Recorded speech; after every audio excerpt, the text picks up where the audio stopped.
1971 সনে বেগম জিয়া কোথায় ছিলেন, তাই এই প্রশ্ন আপনারা তুলতে পারেন না? অবশ্যই পারেন না। 1971 সনে আপনি কোথায় ছিলেন? আপনাদের রিসার্চ সেল কই? আপনার ওয়েব পেজটা কই? আপনি বলেন যে আচ্ছা আমার তো নিউজ প্রচার করে না সরকারি গণমাধ্যম, আপনি একটা বিএনপি টিভি নামে একটা অনলাইন টিভি করেন না, সমস্যা কি?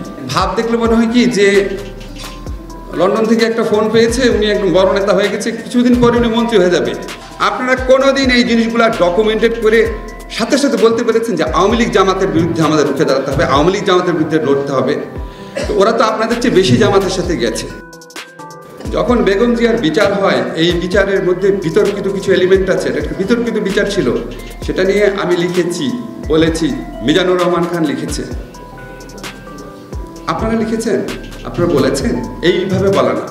বিএনপিতে কত বড় বড় দেখি আপনার আইনজীবী নেতা আছেন, ঝগড়া করতে করতে আবার একজন একজনকে বহিষ্কারও করেন, ইলেকশনে জিতেন। এত আইনজীবী, বড় বড় আইনজীবী আছেন, আপনারা কেউ কি থরো রিসার্চ করেছেন এই মামলাটা বিচারের মধ্যে কি কি অসঙ্গতি ছিল? আপনারা কি এটা ইন্টারন্যাশনাল যে জুরিস্ট কাউন্সিল আছে, হিউম্যান রাইটস অর্গানাইজেশন আছে, তাদের কাছে দিয়েছেন যে বিচারটা ফ্লড একটা বিচার? দেন নাই। কেন দেন নাই? আবার নিজের মনে এই প্রশ্নটা বারবার আসে। আশ্চর্য কথা, এত বড় একটা সংগঠন, আপনাদের বেগম জিয়া ছাড়া আছে কি? উনি নাই, আপনারা নাই। উনি হচ্ছে অবিসংবাদিত একজন নেত্রী।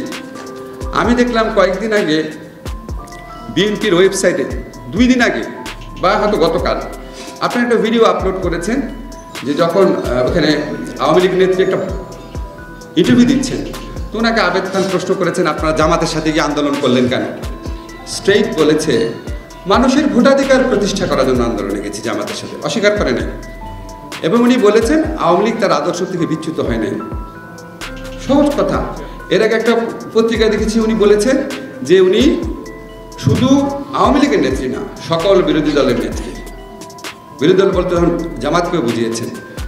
নিজামীকে পাশে নিয়ে উনি সংসদ থেকে পদত্যাগ করেছেন, সাংবাদিক সম্মেলন করেছেন। আপনাদের বিরুদ্ধে এই যে নিরন্তর প্রচারণা হয় বিএনপি জামাত, কথা বলি বিএনপি জামাত, বিএনপি জামাত, আপনারা কোনোদিন এই জিনিসগুলো ডকুমেন্টেড করে সাথে সাথে বলতে পেরেছেন যে আওয়ামী লীগ জামাতের বিরুদ্ধে আমাদের রুখে দাঁড়াতে হবে, আওয়ামী লীগ জামাতের বিরুদ্ধে লড়তে হবে?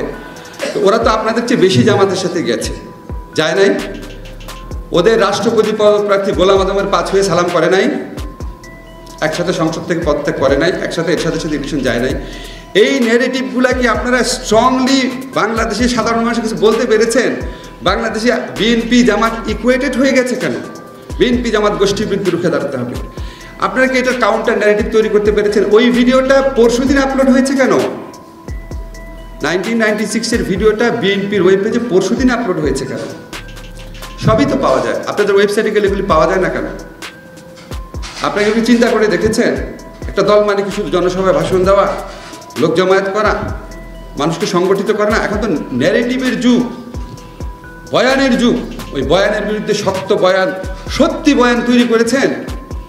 আমি মাঝে মাঝে দেখি যে আবার খুব দুঃখ লাগে যে অন্য পক্ষ থেকে প্রশ্ন তোলা হয় যে 1971 সনে বেগম জিয়া কোথায় ছিলেন, তাই এই প্রশ্ন আপনারা তুলতে পারেন না? 1971 সনে আপনি কোথায় ছিলেন, কেন তুলেন না? আমি আশ্চর্য লাগে, কেন তুলেন না? এত জঘন্য মিথ্যাচার, এত জঘন্য অপপ্রচার হয়, এটার উত্তর দেওয়ারও একটা নৈতিক ইয়ে অনুভব করেন না? বিচ্ছিন্নভাবে দেন, বিচ্ছিন্নভাবে দিয়ে শহীদুদ্দিন আইনি জেলেও গেছে, এটা তো কোনো মূল্য নাই। আপনাদের রিসার্চ সেল কই? আপনার ওয়েব পেজটা কই? আপনি বলেন যে আচ্ছা আমার তো নিউজ প্রচার করে না সরকারি গণমাধ্যম, আপনি একটা বিএনপি টিভি নামে একটা অনলাইন টিভি করেন না, সমস্যা কি? নামই দেন বিএনপি টিভি, শক্তিশালীভাবে করেন না। আপনাদের কি লোক কম আছে? আমি একটা সামান্য মানুষ, কালে ভদ্রে আমি ফেসবুকে স্ট্যাটাস দিই, আমার 1 মিলিয়ন ফলোয়ার আছে। আপনাদের দলের কয় মিলিয়ন ফলোয়ার আছে? এই প্রশ্নটা রেখে গেলাম।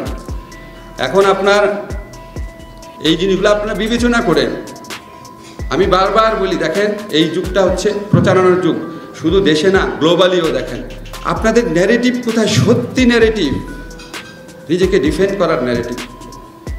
আপনাদের রিসার্চ সেল কই? আপনাদের অনেকে আছে আমি দেখি, মানে ভাব দেখলে মনে হয় কি যে লন্ডন থেকে একটা ফোন পেয়েছে, উনি একদম বড় নেতা হয়ে গেছে, কিছুদিন পরে উনি মন্ত্রী হয়ে যাবে। মানে ভাবটা হচ্ছে নিজের স্বার্থ চিন্তা। আরে বেগম জিয়া কি নিজের স্বার্থ চিন্তা করে রাজনীতি করেছিলেন? কি বেগম জিয়া রাজনীতি করেন? আমরা তো দূর থেকে দেখেছি। উনি যখন এরশাদের বিরুদ্ধে আন্দোলন করেছেন, উনি স্বার্থ চিন্তা করেছিলেন? এটা তো উনি আগেই আপোষ করতে পারতেন। উনি যখন আপনার 111 গভর্নমেন্ট ছিল, ওইটার সাথে তো প্রথম আপোষ করতে তো ওনার কাছেই গিয়েছিল, করেছেন? আপনারা কে কি সাফার করেছেন? অবশ্যই আপনাদের অনেক নেতাকর্মী জীবন হারিয়েছেন, with due respect to them. আমি তাদের কথা বলছি না, অন্য যারা মোটামুটি ভালো অবস্থানে আছেন, আপনাদের জন্য ওনার স্যাক্রিফাইসটা চিন্তা করেন। তা আপনি প্রথমে ডিসাইড করেন, আপনি কি আন্দোলনটা করছেন, নেতৃত্ব দিচ্ছেন, নেতা হচ্ছেন নিজের জন্য নাকি দেশের জন্য, দেশের মানুষের ভোটাধিকার প্রতিষ্ঠা করার জন্য? যখন এইভাবে চিন্তা করা যাবে আমি দেশের মানুষের ভোটাধিকার প্রতিষ্ঠার আন্দোলন করছি, তখন বেগম জিয়ার প্রতি আপনাদের সত্যিকারের রেসপেক্ট প্রতিফলিত হবে। উনি মানুষের ভোটাধিকারের আন্দোলন করেছেন। বাংলাদেশের মানুষ আজকে ধরেন 20-30 বছর পর আমরা কেউই থাকবো না, মরে যাব, কিন্তু এইটুকু বিশ্বাস আমার আছে, জীবনে পড়াশোনা তো কম করি নাই, যে যদি কোনোদিন বেগম জিয়ার সত্যিকারের মূল্যায়ন হয়, এই যে গণতন্ত্র ভোটাধিকার প্রতিষ্ঠার আন্দোলনের অবদান অবশ্যই ওটা স্বর্ণাক্ষরে লেখা থাকবে। তাকে ভালোবাসলে, বাংলাদেশের মানুষকে মুক্ত করতে চাইলে স্বার্থহীনভাবে দেশের জন্য এই জনগণের ভোটাধিকার প্রতিষ্ঠার আন্দোলনের জন্য কাজ করেন। কে কি নেতা হলেন, কে কি পদ পেলেন, সেগুলির চেয়ে অনেক বড় কথা।